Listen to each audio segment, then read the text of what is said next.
Hi, today we're going to read The Secret Garden by Francis Hodgson Burnett, Chapter 3 Across the Moor. She slept a long time, and when she awakened, Mrs. Medlock had bought a lunch basket at one of the stations, and they had some chicken and cold beef and bread and butter and some hot tea.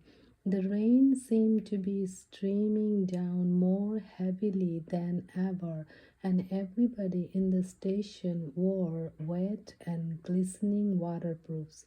The guard lighted the lamp in the carriage, and Mrs. Medlock cheered up very much over her tea and chicken and beef.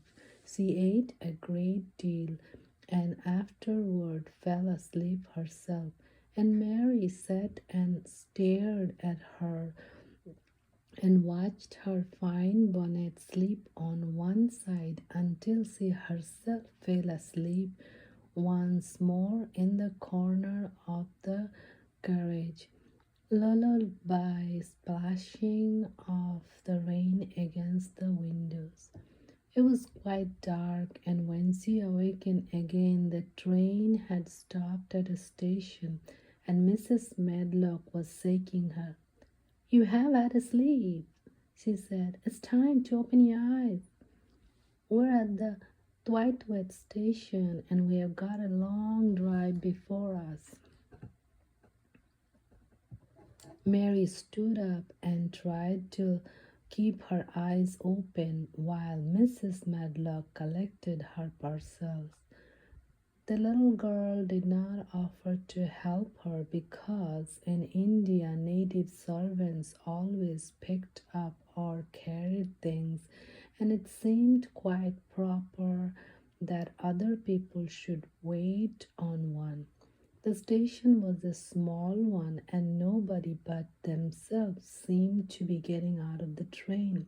The station master spoke to Mrs. Medlock in a rough, good natured way, pronouncing his word in a quiet, broad fashion, which Mary found out afterward was Yorkshire. "I see the got back," he said, "and the bad with young with thee." "Yeah, that's her," answered Mrs. Medlock, speaking with the Yorkshire accent, and herself and jerking her head over her shoulder toward Mary. "How's the missy?"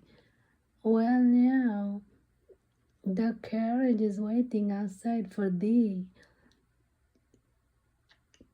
A brougham stood on the road before the little outside platform. Mary saw that it was a smart carriage and that it was a smart footman who helped her in.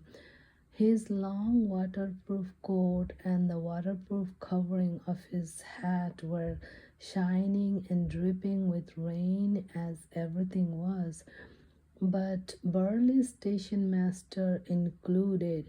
When he shut the door, mounted the box with the coachman, and they drove off, the little girl found herself seated in a comfortably cushioned corner, and she was not inclined to go to sleep again. She sat and looked out the window, curious to see something of the road over which she was being driven to the quiet place Mrs. Medlock had spoken of.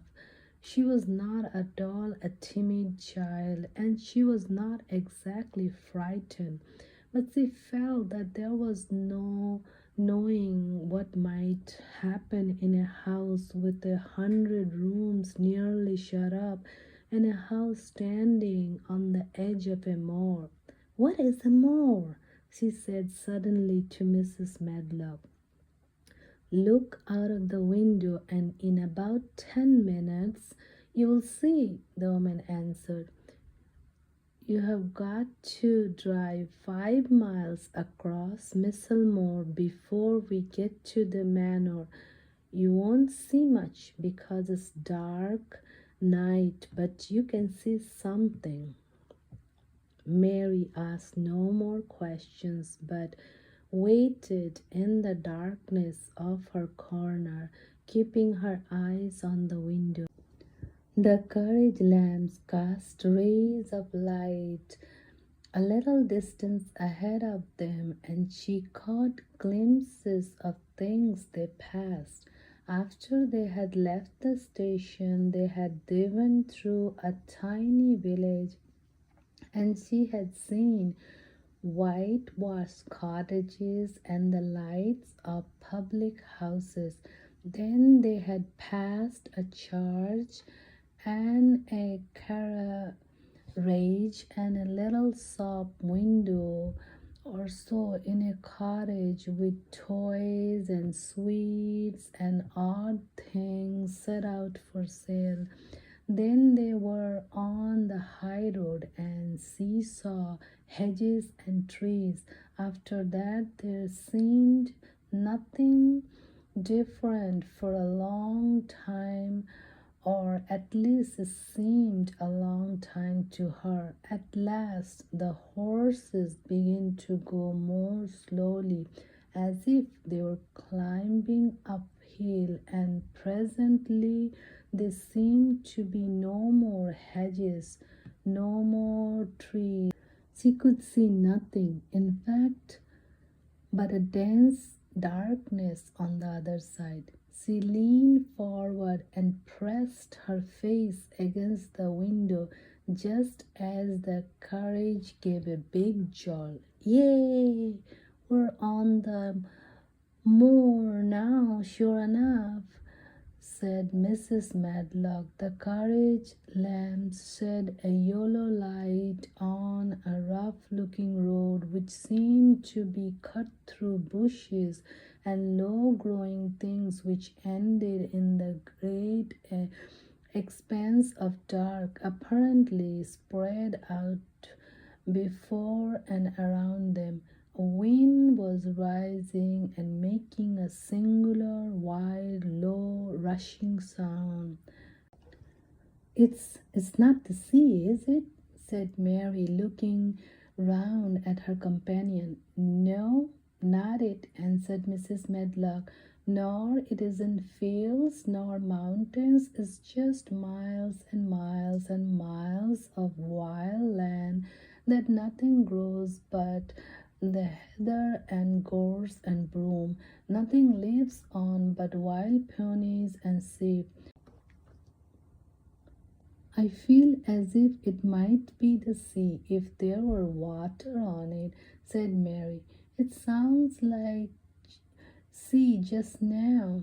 That's the wind blowing through the bushes, Mrs. Medlock said. It's the wild dairy enough place to my mind, though there's plenty that likes, particularly when the heather's in bloom. On and on they drove through the darkness, and though the rain stopped, the wind brushed by and whistled and made strange sounds. The road went up and down, and several times the carriage passed over a little bridge beneath which water rushed very fast with a great deal of noise. Mary felt as if the drive would never come to an end, and the wide, bleak moor was a wide expanse of black ocean through which she was passing on a strip of dry land. I don't like it, she said to herself. I don't like it. And she pinched her thin lips more tightly together. The horses were climbing up a hilly piece of road when she first caught sight of a light. Mrs. Medlock saw it as soon as she did and drew a long sigh of relief. Yay! I am glad to see that bit of light twinkling, she exclaimed. It's the light in the lodge window. We shall get a good cup of tea after a bit, at all events.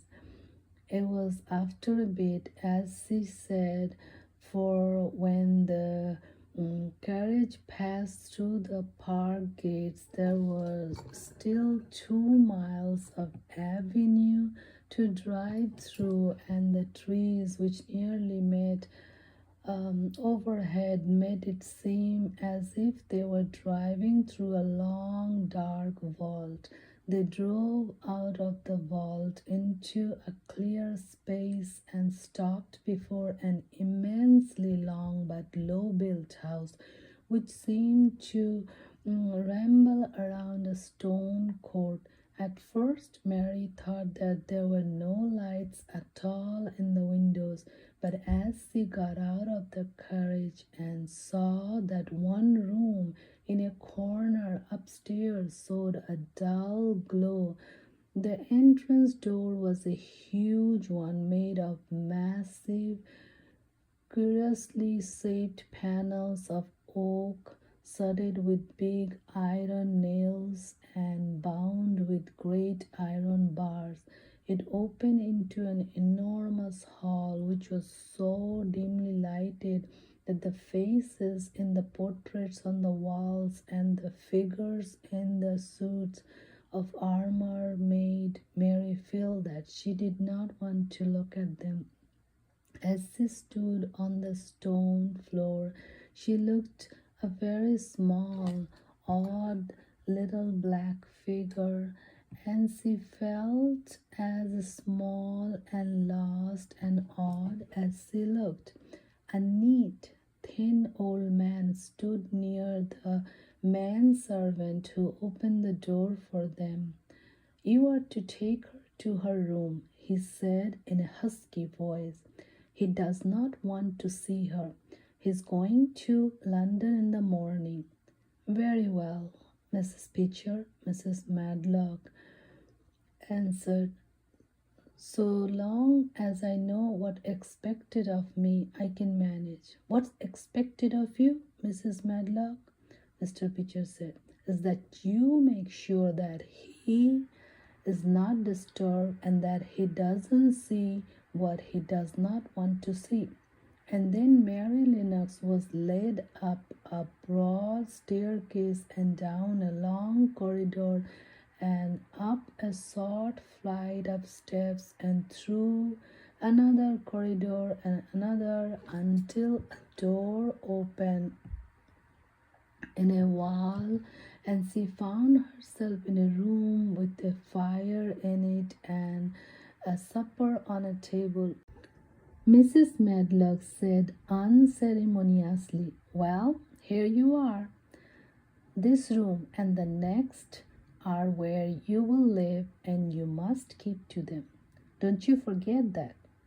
It was in this way Mistress Mary arrived at Misselthwaite Manor, and she had perhaps never felt quite so contrary in all her life. End of chapter 3.